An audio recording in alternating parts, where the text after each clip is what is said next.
Quand Trump a posé le pied à la Maison-Blanche, le monde a tremblé. Une Amérique d'abord.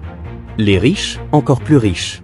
Les frontières se referment, les alliances explosent. À coups de tweets, il fait vaciller des marchés, il joue avec les nerfs du monde entier. On parle de milliards de dollars, de guerre commerciale, de frontières fermées aux réfugiés, de climat politique toxique. Mais stop. Pendant que les puissants s'affrontent, pendant que les caméras du monde entier filment les batailles d'ego, dans les rues de Boston, quelqu'un meurt de froid sous un Porsche. Pendant que l'Amérique s'autoproclame leader du monde libre, qui parle encore de ces milliers de sans-abri, oubliés, effacés, invisibles. Bienvenue à Boston, ville de révolution passée, de contraste présent. Aujourd'hui, on plonge là où personne ne regarde. Là où les discours politiques s'effacent face à la brutalité du réel. Oubliez les sommets mondiaux. Ici, le seul sommet, c'est le coin de rue où s'entassent les perdants du système. Bienvenue dans l'Amérique qu'on cache.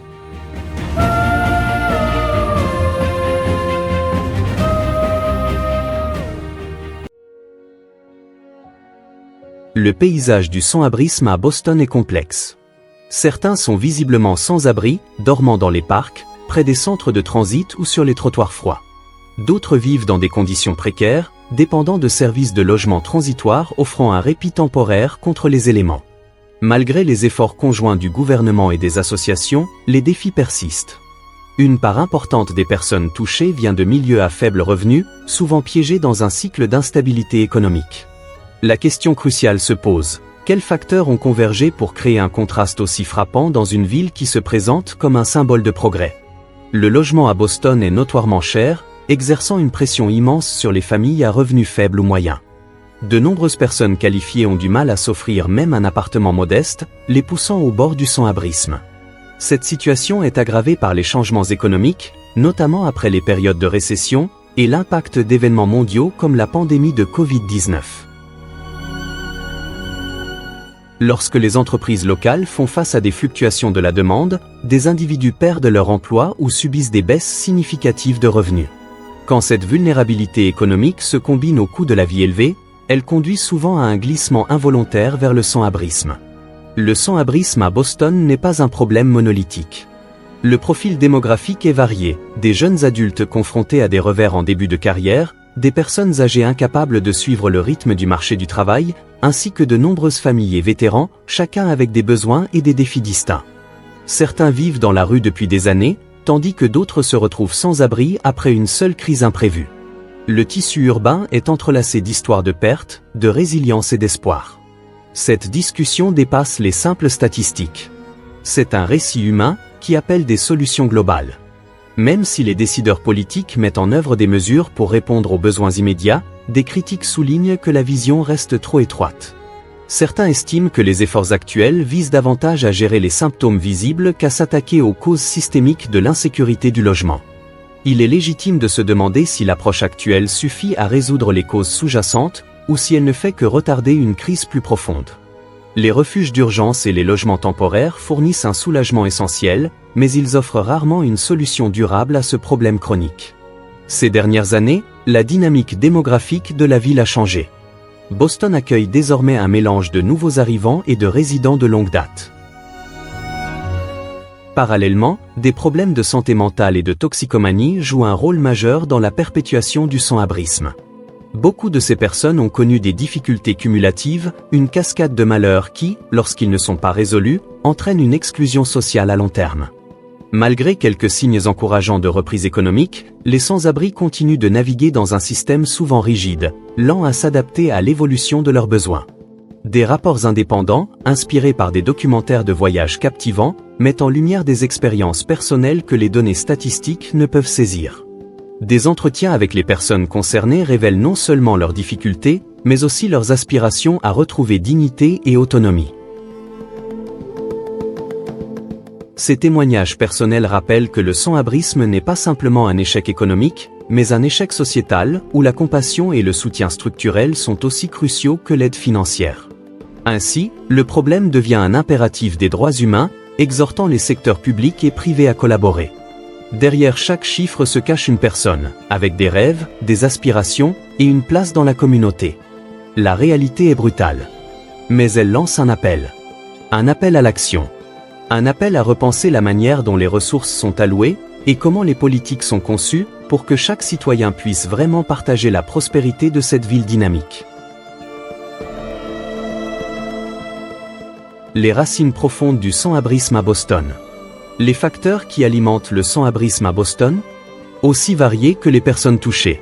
Certes, la forme la plus visible, c'est celle des gens qui dorment dans la rue. Mais derrière cette image, il y a des racines bien plus profondes. Un enchevêtrement de défis économiques, sociaux, personnels, qui forment un réseau complexe. Un réseau qui résiste aux solutions faciles. Premier coupable, le prix exorbitant du logement. Boston, l'une des villes les plus chères du pays, où même un appartement modeste peut engloutir une grande partie du revenu d'une personne. Cette barrière énorme pousse surtout les plus modestes à se battre, mois après mois, juste pour garder un toit. Mais que se passe-t-il quand une dépense imprévue survient? Quand l'économie ralentit? Beaucoup se retrouvent sans plan B. Et la descente vers le sans-abrisme peut être rapide. Les loyers grimpent.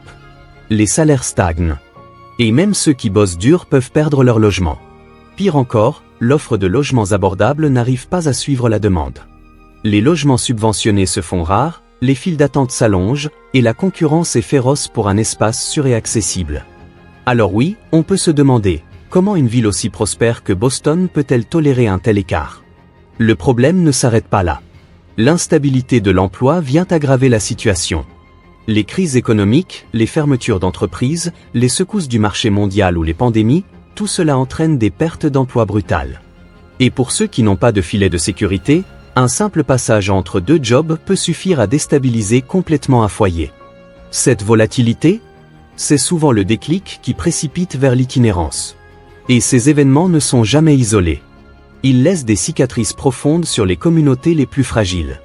À cela s'ajoutent des problèmes de santé mentale et la toxicomanie, qui jouent un rôle clé dans ce cercle vicieux. Beaucoup parmi les sans-abri souffrent de troubles mentaux, de la dépression sévère à l'anxiété chronique, souvent ignorée, rarement traitée correctement. Et la toxicomanie? Elle est à la fois cause et conséquence de l'itinérance. Un piège difficile à briser.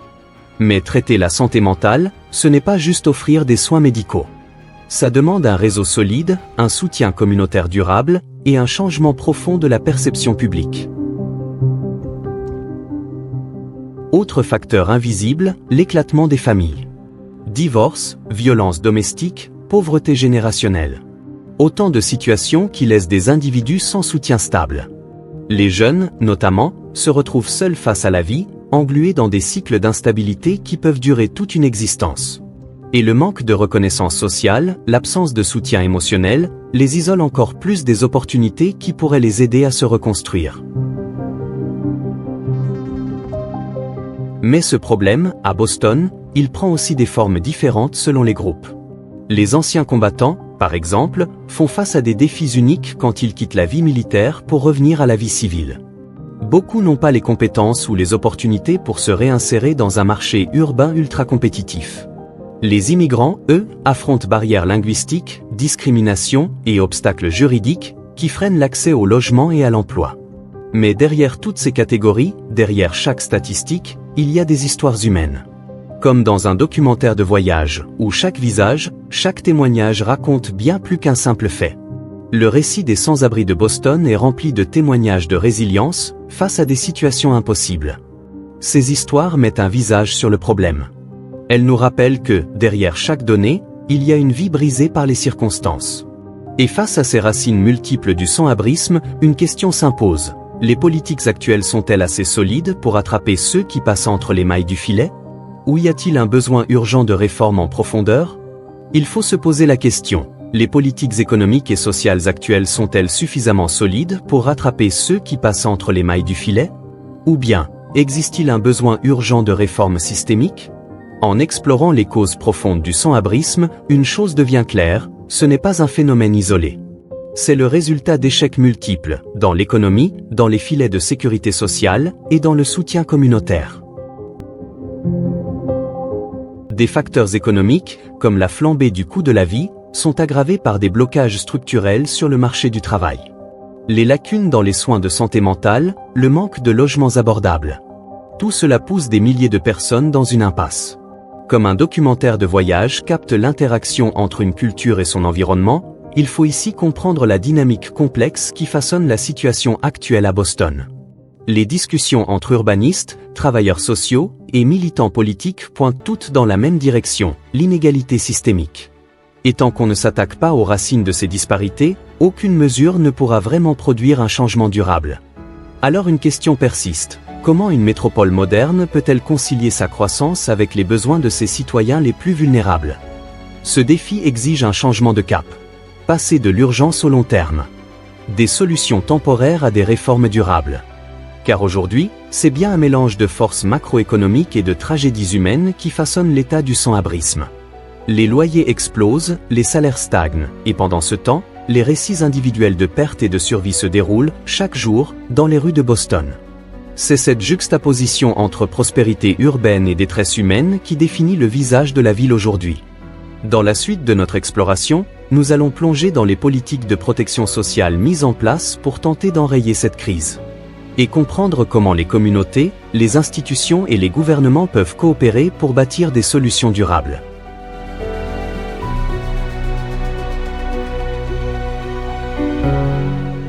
Les politiques sociales face à la crise. Boston et l'État du Massachusetts ont lancé une série d'initiatives pour alléger la charge qui pèse sur les personnes sans abri. Agences gouvernementales, ONG, groupes de quartier. Tous unissent leurs forces dans un esprit de collaboration, rappelant celui qu'on retrouve dans un bon documentaire de voyage, celui de la solidarité humaine. Ils ont déployé des ressources pour répondre à l'urgence, mais aussi pour poser les bases d'un soutien à long terme. Parmi les efforts les plus visibles, les refuges d'urgence et les centres d'hébergement temporaire.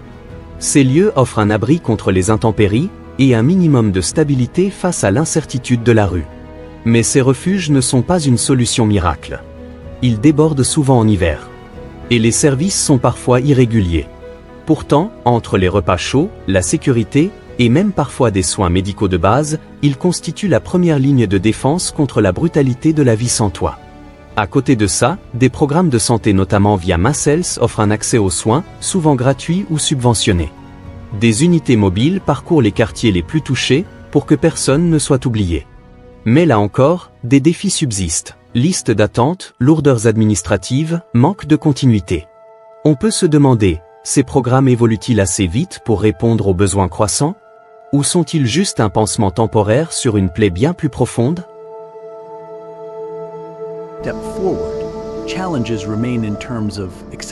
En parallèle, l'aide alimentaire reste cruciale.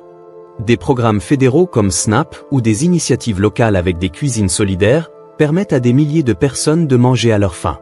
Et ça va au-delà de la nourriture. Ces lieux offrent de la stabilité, un lien humain, une forme de dignité. Tout cela fait écho à ce qu'on voit souvent dans les récits de terrain, des gens qui se soutiennent, qui bâtissent une résilience collective, malgré tout.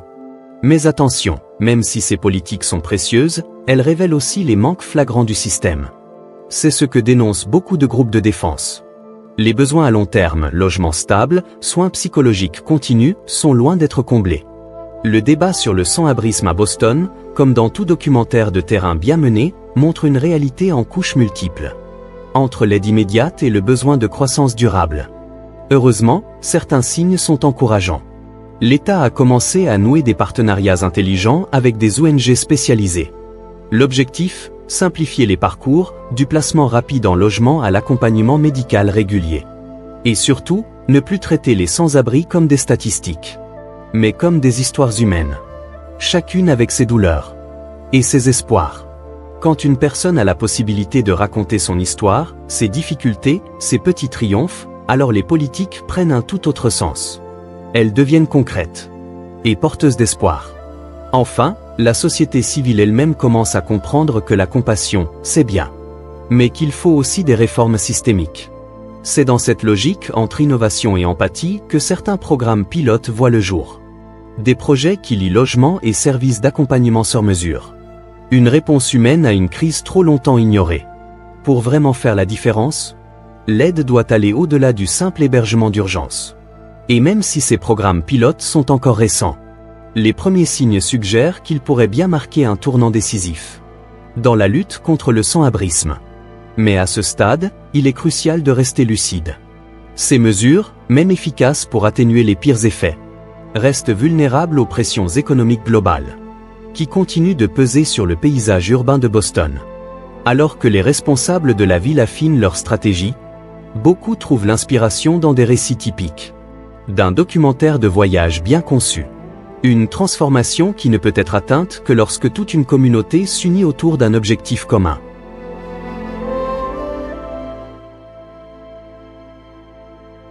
Le gouvernement de Boston et l'État du Massachusetts ont adopté une approche multidimensionnelle face à cette crise sociale, car même après des décennies de progrès économique, le sans-abrisme entache encore l'image de cette ville pourtant réputée pour être une terre d'opportunités.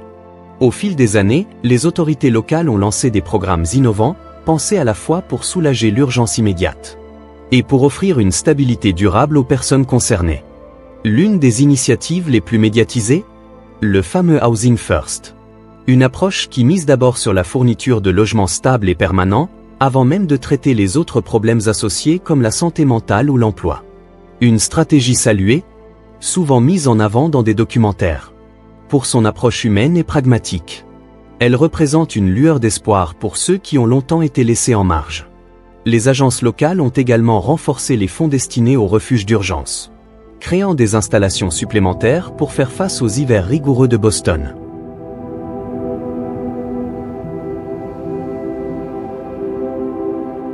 Ces refuges ne se contentent pas de fournir un toit contre le froid. Ils offrent aussi des repas chauds, des soins médicaux de base et des espaces d'hygiène pour redonner un peu de dignité à ceux qui en ont besoin.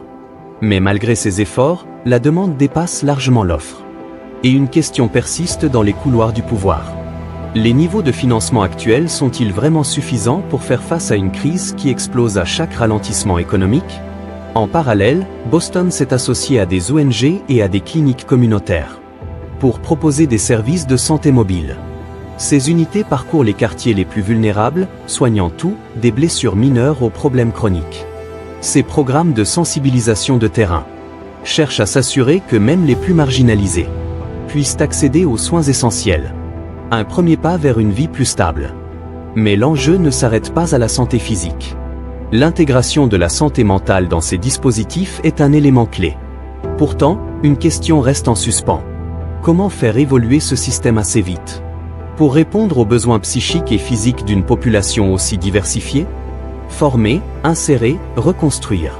Autre front essentiel, l'emploi.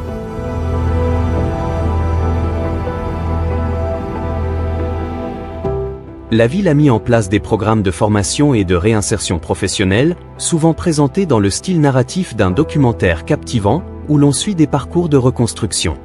Ces formations s'adaptent aux besoins des industries locales, offrant aux sans-abri une chance de retrouver leur place sur le marché du travail. Mais l'économie est instable, et même les meilleurs programmes peinent parfois à suivre le rythme des bouleversements urbains.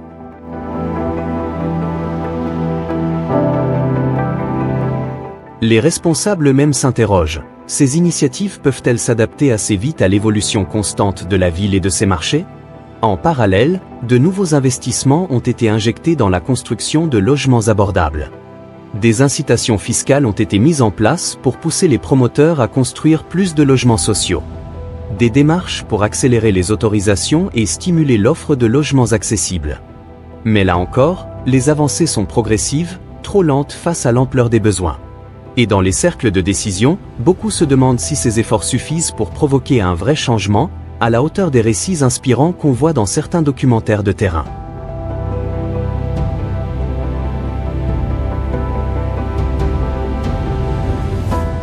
Les technologies au service du changement. Mais aujourd'hui, une nouvelle arme s'ajoute à l'arsenal contre le sans-abrisme, la technologie. Des plateformes interactives voient le jour. Elles connectent les citoyens aux services sociaux, suivent les logements vacants et simplifient les demandes d'aide. Ces outils numériques pourraient bien révolutionner la manière dont l'aide est fournie. Grâce à des données en temps réel, les agences municipales peuvent réagir plus vite et allouer les ressources là où elles sont urgemment nécessaires. Mais plus que l'efficacité, cette approche garantit transparence et responsabilité. Un système moderne, connecté, qui parle à la génération urbaine et technophile d'aujourd'hui. Réinventer le soutien en santé mentale. Pourtant, la santé mentale reste l'un des piliers à renforcer.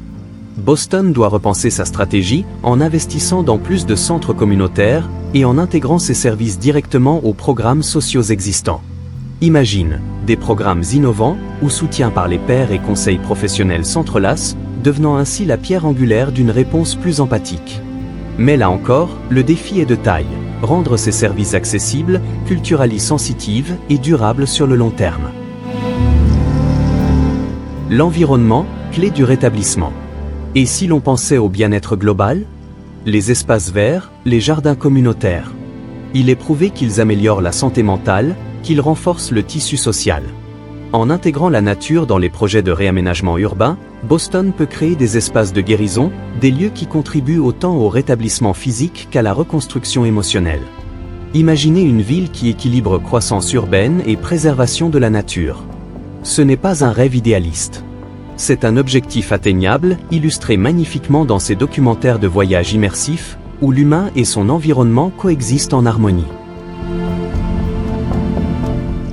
L'engagement citoyen, la clé du succès. Mais aucun programme ne peut réussir sans le soutien actif de la communauté. Le succès à long terme dépend d'un engagement public constant. Les citoyens doivent rester informés, impliqués, présents dans les audiences publiques, dans la prise de décision.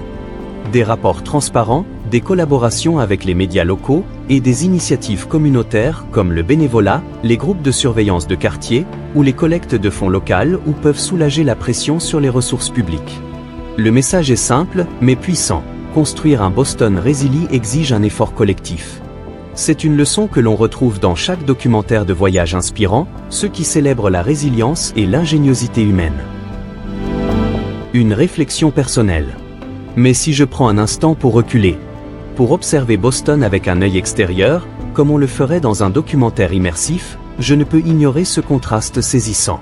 Entre la ligne d'horizon scintillante de la ville, ses rues chargées d'histoire, et la dure réalité vécue par tant de personnes à ses pieds. J'ai rencontré ces visages. J'ai entendu leurs histoires. Des récits de difficultés immenses, mais aussi de courage indomptable.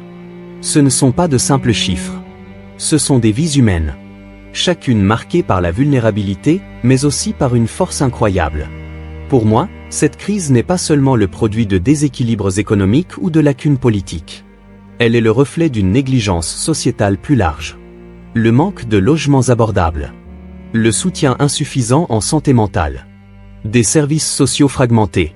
Tout cela a créé un système où les plus fragiles glissent entre les mailles du filet. L'appel au changement. Et c'est décourageant. De voir une ville aussi pleine d'histoire, berceau de changements révolutionnaires, se débattre aujourd'hui avec un problème aussi persistant. Mais je suis convaincu d'une chose, la lutte contre le sans-abrisme demande bien plus que des solutions temporaires. Elle exige une transformation profonde de notre façon de nous voir et de nous soutenir les uns les autres. Chaque personne mérite une chance, un toit, un endroit où elle se sent chez elle. Un espace où elle est valorisée dans sa communauté. Le véritable changement commence avec l'empathie. En reconnaissant que, derrière chaque sans-abri, il y a une histoire, peut-être une rédemption. Une vision pour l'avenir. J'espère qu'avec des efforts communautaires solides, des politiques innovantes, et surtout une compassion réelle, Boston pourra renverser la tendance. Et ce n'est qu'alors, seulement alors, que nous honorerons vraiment l'héritage de cette ville.